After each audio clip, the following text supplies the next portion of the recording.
আসসালামু আলাইকুম। আমি আলামিন, পেশায় আমি একজন কৃষক।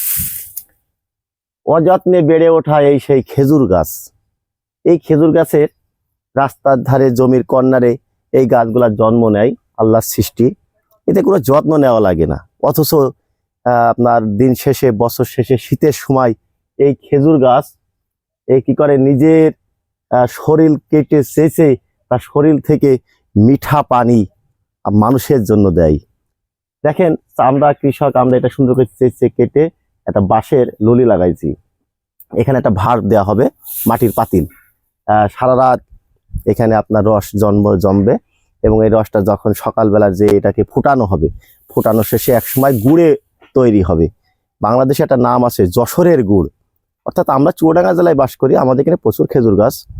তো এই যে বিনা যত্নে বেড়ে ওঠা খেজুর গাছ থেকে যে মিঠা গুড় দেয়, এই গুড় কিন্তু খুবই সুস্বাদু আমাদের চুয়াডাঙ্গা যশোরের।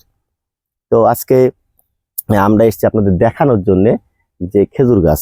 তো আমরা আরো একটা কাজ করতেছি, সেটা হচ্ছে আমরা বাংলাদেশে গুড় আপনার অনলাইনের মাধ্যমে আমরা সেল দিচ্ছি।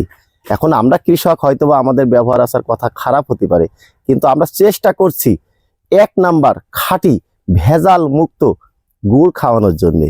যে আপনারা তো একবার খান, তাহলে বুঝতে পারবেন যে হ্যাঁ, ওই যে চুয়াডাঙ্গার থেকে জাহাঙ্গীর ভাই গুড় দিছিল।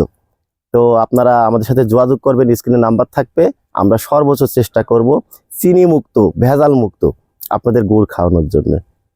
আপনাদের ফোনের অপেক্ষায় থাকলাম। ধন্যবাদ সবাইকে। আসসালামু আলাইকুম।